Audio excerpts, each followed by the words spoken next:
بسم الله الرحمن الرحيم والشمس وضحاها والقمر إذا تلاها والنهار إذا جلاها والليل إذا يغشاها والسماء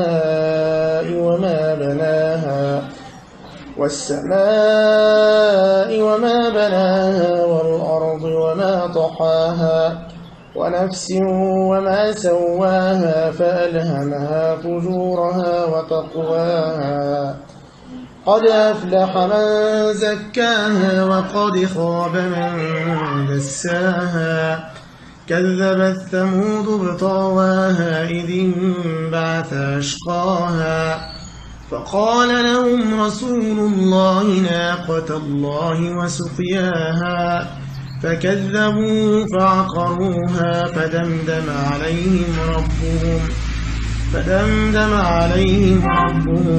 بذنبهم فسواها ولا يخاف عقباها.